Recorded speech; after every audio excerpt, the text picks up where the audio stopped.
सुप्रभात बच्चों, मैं विनोद कुमार अपनी हिंदी साहित्य की कक्षा में आप सब लोगों का स्वागत करता हूं। आज मैं फिर आप सबके सामने प्रस्तुत हुआ हूं काले मेघा पानी दे पाठ लेकर, जिसे लिखा है धर्मवीर भारती जी ने। इससे पहले मैंने धर्मवीर भारती जी का जीवन परिचय बताया था, साहित्यिक परिचय और भाषा शैली और उनकी कुछ महत्वपूर्ण रचनाएं, इनके बारे में चर्चा मैं कर चुका हूं। साथ ही साथ जो काले मेघा पाठ है उसका मुख्य तत्व भी बताया था कि इसमें क्या संदेश मिलता है, किन बातों का हमें पता चलता है। तो सबसे पहले इस पाठ को आरंभ करने से पहले हम थोड़ा सा इसका एक छोटा सा सार जान लेते हैं कि इसमें बात किसकी की गई है, क्या कहा गया है, उसको जान लेते हैं। काले मेघा पानी दे तर्क और विश्वास के संघर्ष पर आधारित निबंध है ये। विज्ञान तर्क के सहारे चलता है, लोक जीवन विश्वास के सहारे चलता है। लोक जीवन जैसे हमारी संस्कृति, हमारी परंपरा, हमारे देश के रीति रिवाज, धर्म के प्रति निष्ठा, ये लोक जीवन के विश्वास के सहारे चलते हैं और इसी पर जनमानस जीता है। दोनों की, विज्ञान की और लोक जीवन विश्वास की अपनी अपनी दृष्टियाँ हैं, अपनी अपनी सोच हैं।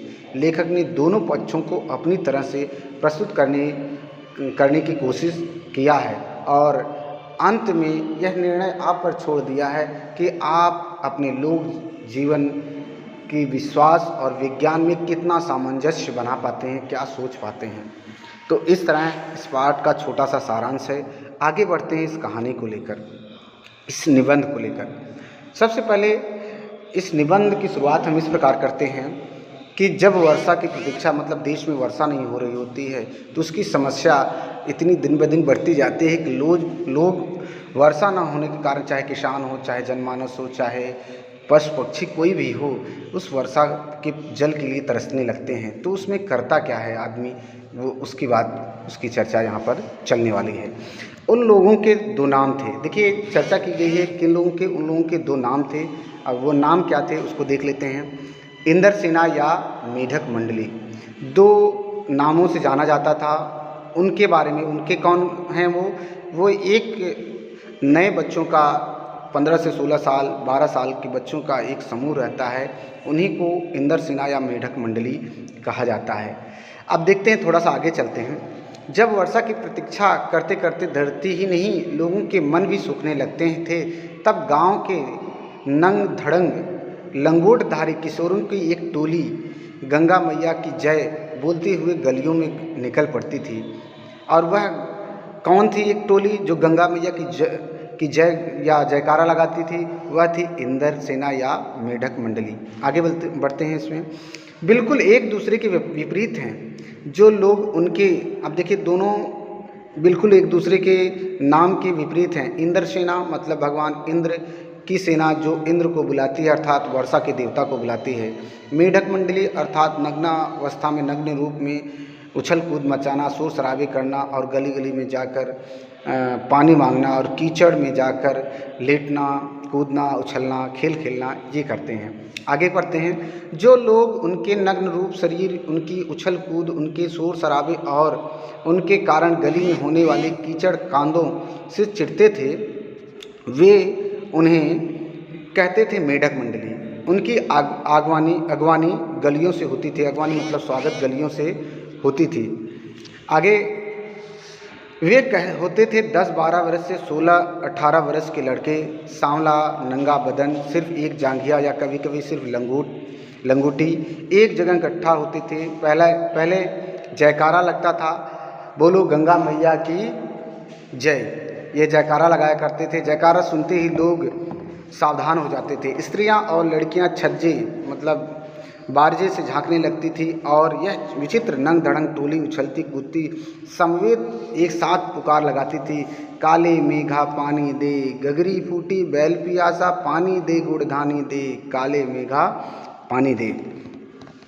तो इस तरह मेढक मंडली किया करती थी। मेढक मंडली, थोड़ा सारांश जान लेते हैं कि मेढक मंडली क्या करती थी। वे घर घर जाकर आवाज़ लगाते थे, पानी दे मैया, इंद्रसेना आई है। तब घर की औरतें 2 मंजिला के बारजे पर चढ़कर उन पर घड़े भर पानी उड़ेलती थी। ये बच्चे उसी जल से नहाते, भीगते, गीली मिट्टी में लौटते हुए पुकार उठते थे, काले मेघा पानी दे, गगरी फूटी बैल पियासा, पानी दे गुड़धानी दे, काले मेघा पानी दे।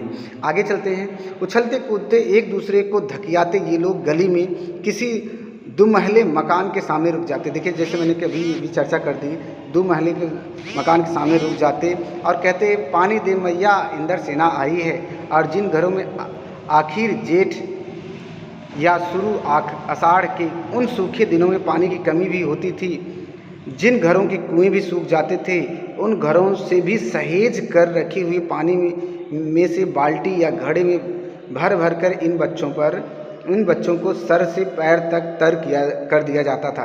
ये भीगे बदन मिट्टी में लोट लगाते थे, पानी फेंकने से पैदा हुए कीचड़ में लथपथ हो जाते थे। हाथ पांव बदन मुंह पीठ सब गंदा कीचड़ मल कर फिर हाँक लगाते, बोल गंगा मैया की जय, और फिर मंडली बांधकर उछलते कूदते अगले घर की ओर चल पड़ते, बादलों को टेरते, काले मेघा पानी दे।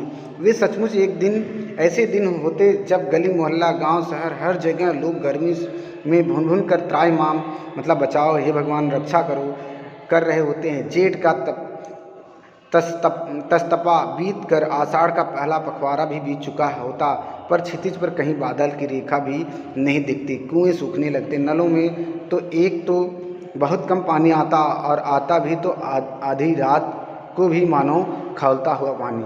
तो यहाँ पर एक बात दिखाई गई है कि किस प्रकार ये मेढक मंडली या इंदर सेना गलियों से गुजरती और हर गली में जहाँ पर दो मंजिला मकान मिलता वहाँ जाकर कहते कि मैया इंदर सेना आई है। और चाहे वह जेठ का महीना हो या आषाढ़ का महीना, इसमें क्या होता है कि बारिश न होने से नल से पानी नहीं निकलता, कुएं में पानी सूख जाता है और एक घड़ा पानी, दो घड़ा पानी जो मुश्किल से मिलता था उसमें से भी ये लोग बचा कर रखते थे कि इंदर सेना के ऊपर डालना है, और वही घड़े का पानी लाकर इंदर सेना को तरबतर कर देते थे। और वो उसी पानी में से नहाते और कीचड़ में लौटते फिरते, हाथ पांव मुंह बदन पूरे शरीर में कीचड़ लगाकर बोलते गंगा मैया की जय, गंगा मैया की जय, और गाते चलते बादलों की तरफ देखते और कहते कि काले मेघा पानी दे। सचमुच उस समय इस गर्मी में, इस तपती धूप में, आषाढ़ का पहला जो पखवाड़ा बीत चुका होता है, लेकिन उस समय क्षितिज पर अर्थात आकाश में एक भी बादल नहीं दिखाई देते। कुएं भी सूख जाते, नल भी सूख जाते, और नल से जो पानी आधी रात निकाला जाता वो भी खौलते पानी, गरम पानी निकलता था। शहरों की तुलना में गाँव में और भी हालत ख़राब होती थी। जहाँ जुताई होनी चाहिए वहाँ खेतों की मिट्टी सूख कर पत्थर हो जाती, फिर उसमें पपड़ी पड़ जाने से ज़मीन फटने लगती। लू ऐसी चलते कि आदमी आधे रास्ते में लू खाकर गिर पड़े, ढोर डगर प्यास के मारे मरने लगते, लेकिन बारिश का कहीं नाम निशान नहीं। ढोर डगर मतलब पशु जो चरने के लिए जाते हैं उसको ढोर डगर बोला जाता है, कि मतलब पशु भी पानी के मारे मरने लगते थे।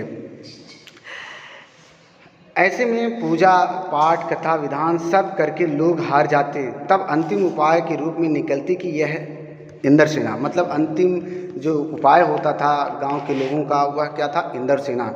वर्षा के बादलों के स्वामी हैं इंद्र, और इंद्र की सेना टोली बांधकर कीचड़ में लथपथ निकलती, पुकारते हुए मेघों को पानी मांगते हुए प्यास से गलों और सूखे खेतों के लिए। मतलब यह इंद्र सेना जो पानी की देवता हैं, इंद्र को मनाने के लिए यह इंद्र सेना, बादलों के स्वामी को मनाने के लिए इंद्र सेना बुलाती थी, पुकारती थी, हे काले मेघा, हे इंद्र देवता, अब पानी दे दीजिए, क्योंकि खेत सूख गए हैं, नाले सूख गए हैं। पानी के ना होने से पशु पक्षी इंसान सभी लोग मरने लगे हैं। पानी की आशा पर जैसा सारा जीवन आकर टिक गया है। बस एक बात मेरे समझ में नहीं आती थी, जब चारों ओर पानी की इतनी कमी है तो लोग घर में इतनी कठिनाई से इकट्ठा करके रखा हुआ बाल्टी भर भर कर इन पर क्यों फेंकते हैं। कैसी निर्मम बर्बादी है पानी की।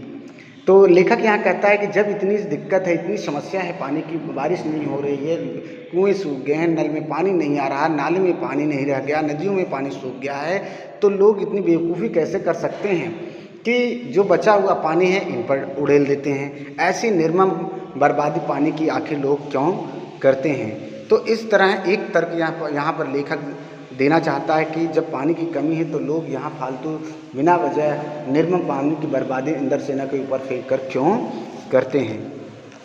तो यहाँ पर आज समाप्त करता हूँ। अगले दिन देखिए ये चित्र दिखाया गया कैसे 2 मंजिला मकान के ऊपर स्त्रियाँ खड़े होकर पानी डाल रही हैं इंद्रसेना के ऊपर।